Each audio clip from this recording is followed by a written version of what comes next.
Hello, chocolate crime nerds. It's been a little while. I was able to go to the Caille chocolate factory in Switzerland, hence my chocolate lover shirt right here. Thought it was appropriate. We've got some big news here. Juliana was sentenced in the Banfield case. Brendan Banfield was found guilty on all charges. If you're unfamiliar with this case, we'll do a quick little recap and then we'll dive into what happened at the sentencing. I recommend watching my playlist. I'll probably be adding to it as well, but I wanted to cover the sentencing for Juliana. I love this judge. I have loved her from the beginning. The sentencing made me love her even more. So let's talk about it.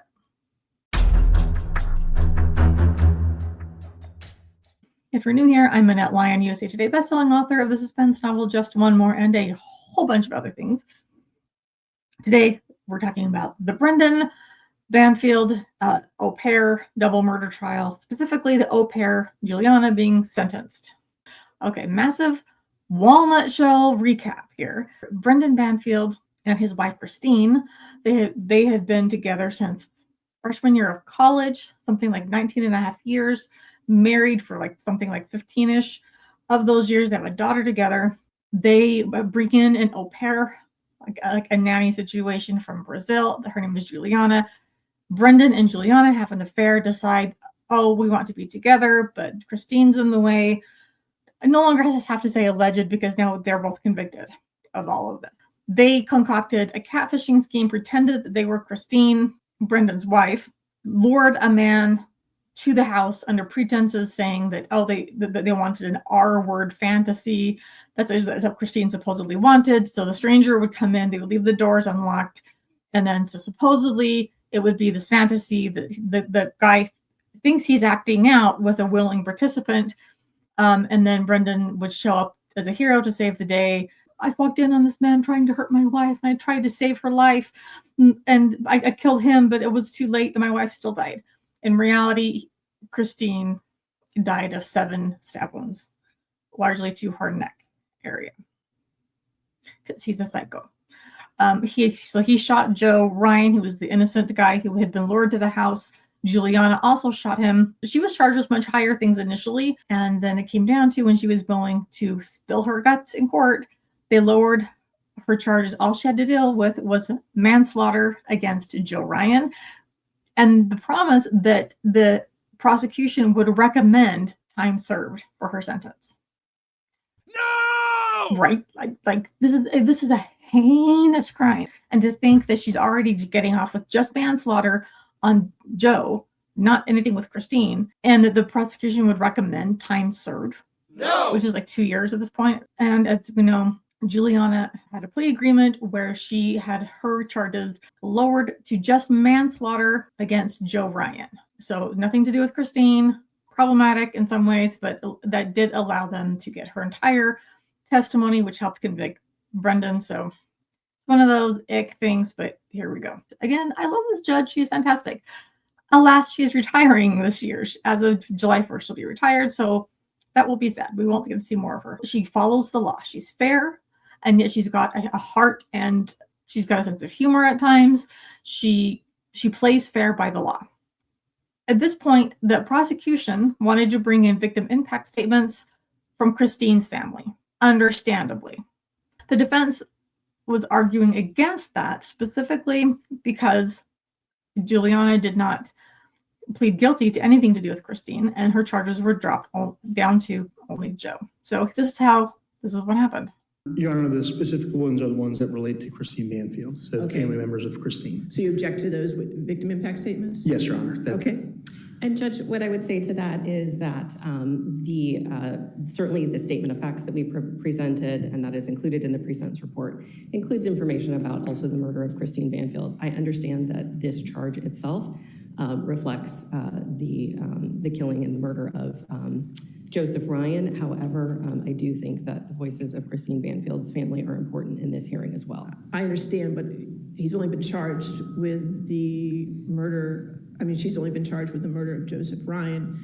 So the only victim impact statements the court can consider are the ones based on which the Commonwealth has charged her with. So I can only take into consideration the victim impact statements from Joseph Ryan's family. Understood, Your Okay, Honor. so I'll do that. As much as we would like for Christine's family to have their justice, to read their statements, because Juliana was absolutely involved in all of this. She was culpable, but she didn't plead to that. So the judge made sure that only the things that were relevant to the crime she pled to and wasn't convicted of would count. We have the defense, I'm assuming he's a public defender. Take a look at this dude. Is it just me? If there's ever a movie made about this case, I think Sean Astin should play the public defender.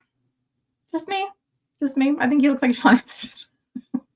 So he was arguing, as advocating for his client, as he's supposed to, that the court should take the recommendation of time served. The maximum that she was allowed to be given as a punishment was 10 years under manslaughter, which is so little compared to considering what she did. That was the maximum, but the recommendation was going to be time served, so roughly 2 years. The prosecutions stood by that, said, well, yes, we stand by recommendation. And here the defense is arguing why it should be stuck with the recommendation and not anything beyond that. And this right here is when I thought, ooh, I know what the judge is going to do. You know what? Let's watch it, and then tell me what you think. Following the agreement, because every individual that makes Following the recommendation. Recommendation, yes, Thank Your Honor. I have deep respect for Ms. Bristler and Ms. Sands and the prosecution team. I suspect that this is frankly because of public sentiment regarding the agreement that they made. Recommendation.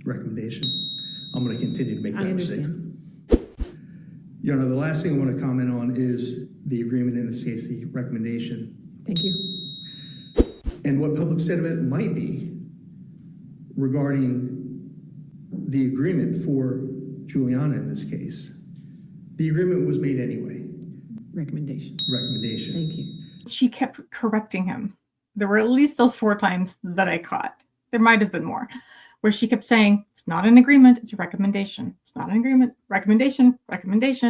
I was like, okay, if she is so insistent to protect the record, to make sure everybody is clear, this is not an agreement, it's a recommendation, and she's not bound to it. I thought, okay, she's not going to go with a recommendation. She's not doing it. She's going to give Juliana more. And she did. We could not hear from Christine's family.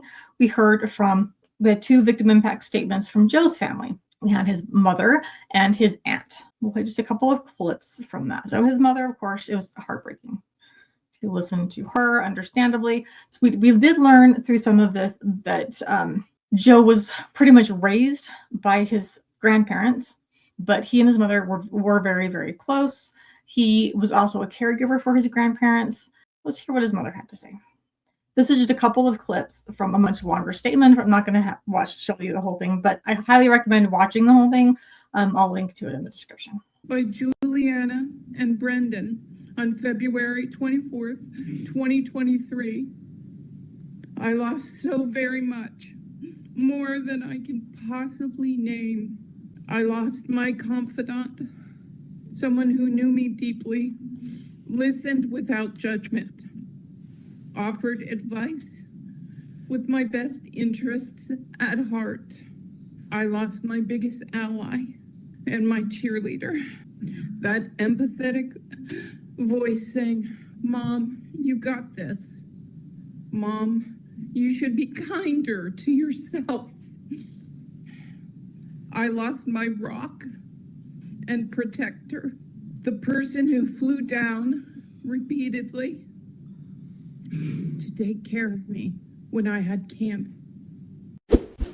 I lost my peace and sense of well-being. I can never unhear Joe's moans and cries after he was shot, the cries of a dying man. I can never unsee the image of his lifeless, bloody hand from the trial images. I lost nearly all my friends who couldn't handle dealing with someone lost in grief or understand why my life can't just go on. I lost the chance to ever be called grandma. So many sleepless nights, so many nightmares of his brutal murder and fear, confusion, and of the pain he must have felt. So many screams and guttural cries into my pillow feeling the loss of my son.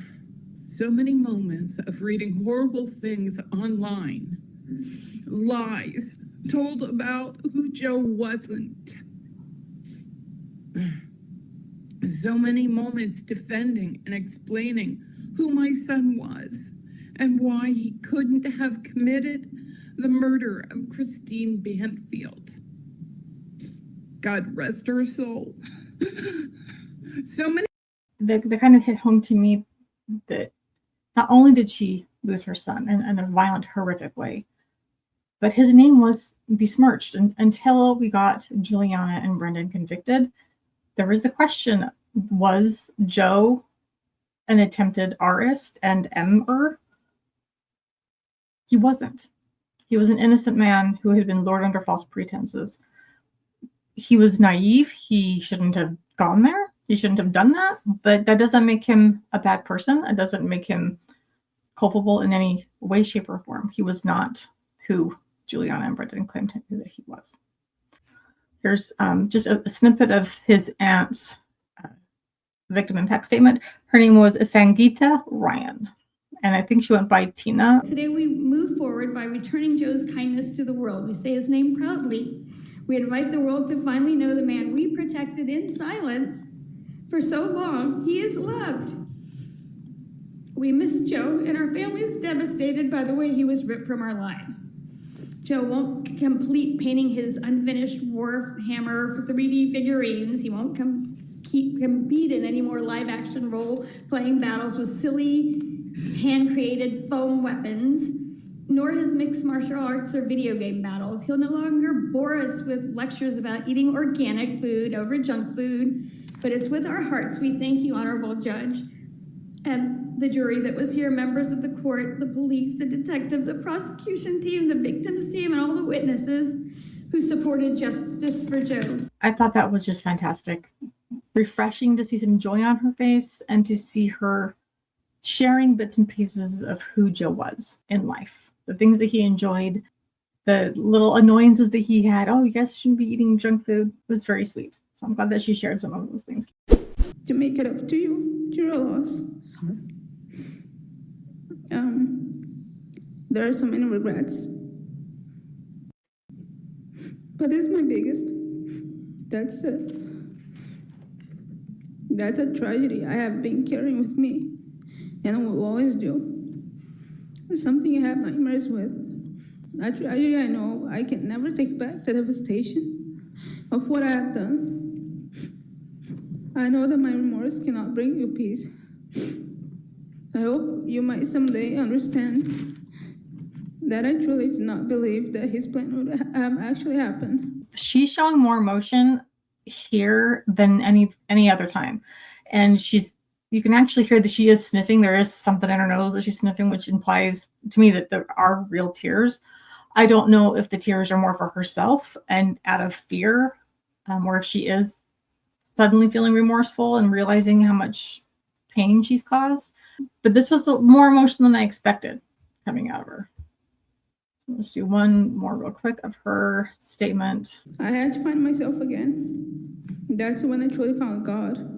When I had lost the desire to live. When I wanted to die. The guilt and feelings that I didn't deserve to live and that I was a monster were overwhelming. Yeah, she found God in prison. Shocker. That's like the biggest cliche there is, right? Do I believe her? I don't know. Yay, if you did, okay. You still should be behind bars. You still deserve to serve out your time. Just, it is what it is. Now we can move on to the actual sentencing, where our judge, she did not take the recommendation. I love her. Here's what she did instead. In this matter, the court does find that the manslaughter charge was a large benefit of your bargain for testifying, which was a huge bargain in a plea deal. You could have been facing life plus 3 years, and now the maximum I can sentence you to today is 10 years. That's clearly a trade for your cooperation with the Commonwealth and what the Commonwealth offered. And you accepted that along with the Commonwealth's recommendation for time served, which is not an agreement, and as you know, not binding on the court as we discussed. As a recommendation, not an agreement. This was a hugely good deal because manslaughter, not the big M, you could have been in prison for life and you will get out no matter what now. So she's kind of laying it out. Length at your plea. The reduction of the charge is a mitigation. I have watched your interviews and I watched you testify, and I just cannot find any further mitigation factors for your case. Okay, so mitigation factors, for those who might be unclear what that is, mitigation factors are anything that would contribute to more leniency, lowering of the sentence. In other cases, it could be like, oh, this person had this horrific life and they were, whatever it is, this is the first bad thing that they've ever done. And they did all these amazing things with charity work, whatever it is. So anything mitigating factors that would weigh in on making the sentence more lenient. And just basically like the only thing that's going to bring down your sentence is the fact that you got charged with manslaughter because of your agreement. That's the only mitigating factor I can find. Yeah, dude. You may not have come up with a plan, agreed, and an older man may have groomed you to a point. And I do agree that Brendan did groom her to a point, but she was absolutely in on it. But I want to list for the record the facts that I cannot equate with accepting a time served recommendation. These are aggravating factors, either not. So these are aggravating factors that would increase the sentence. She has 10 of them. She runs through them quickly, but they're powerful. Fully captured or not reflected in the sentencing guidelines. Number one, until today, you have shown no empathy for the victim in this case. Number two, you were more involved with the plan than you testified to. First off, there were numerous postings on social media platforms and text platforms looking for a target, texting and speaking directly with Joseph Ryan, encouraging him to bring the knife, and ultimately through the phone conversation, getting his consent, knowing all along you were bringing him to his death. Lying to Christine and setting up the plan for the zoo, using her devices and hiding her phone, using a child as a pawn in your plan, waiting outside for Joseph to show up, calling Mr. Banfield to bring him to the scene, and at any point for at least the month prior or that day, you could have stopped this. For an entire month, she could have stopped it. And the day of. There are all these steps that she was party to. And if she had decided not to, none of this would have happened. The plan did not work without your full involvement. Number three, having the loaded firearm in your pocket. Number four, bringing a child into the basement knowing two people were about to be murdered, to include the child's mother. Number five, hearing Christine ask you to call 911, which you did and then immediately hung up. Number six, seeing Joseph Bryan, who was shot in the head at that time, still moving and walking up to him as he lay moaning on the floor and shooting him point blank in the heart. Number seven, watching as Mr. Banfield stabbed Christine over and over again. Number eight, waiting 15 minutes before recalling 911. I saw an interview with one of the responding paramedics, and he said that, and he thought he would be testifying in the trial, and he didn't. Still not sure why they decided not to call him. But I think it has something to do with the prosecution team being changed pretty close to the last minute. But he said, it's caught on body camera, that what he actually commented that some of Christine's blood was dry. And though every other time he has ever responded to a scene of a shooting or a stabbing, and this was both, Joe was shot twice, she was stabbed 7 times, that the first thing you do, you deal with the blood. So you stop the flow of blood. There was no flowing blood. She had already bled out. The 15 minutes they waited to call 911 for real, that's a long time they waited to set the scene, make sure everything was done, make sure that they were both dead probably. Yeah, disturbing to say the least.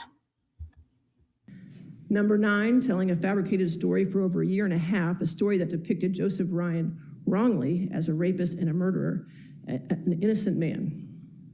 And number 10, telling the child it was okay to call you mommy hours after the murder.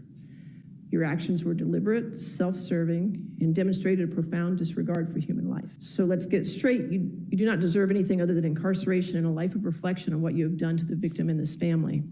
May it weigh heavily on your soul. So today I'm sentencing you on a manslaughter charge because that's what's before me. And the facts of this case demonstrate an intentional and calculated level of violence that is the most serious manslaughter scenario that this court has ever seen.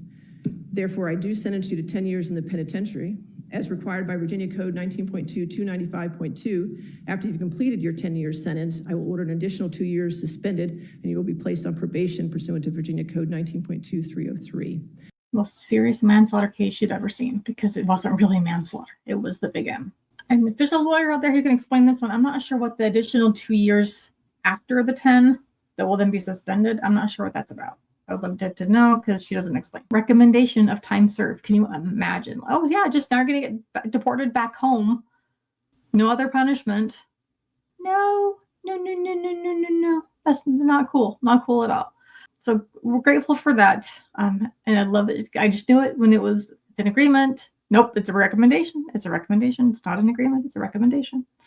I'm like, oh, okay. I know what that means. I know what that means. So that was fantastic. Got another, we've got another verdict to share very soon. Hopefully I'll get done that one as well. Because of my fun little French and Swiss trip, still dealing with some jail lag. So hopefully we'll be back on top of things very soon. Well, let me know what you think in the comments below about this entire case, because it's been a wild one.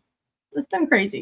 Do you think the judge was on, off? What do you think about Juliana? Do you think Brendan did he tell the truth about anything? What were your thoughts about him? I'd love to hear your thoughts. Make sure you like and subscribe. Click the notification bell. All of those things, it really helps. Double check to make sure you actually are subscribed. Sometimes you get unsubscribed because YouTube is weird sometimes, and all of that fun stuff. And I'll see you next time.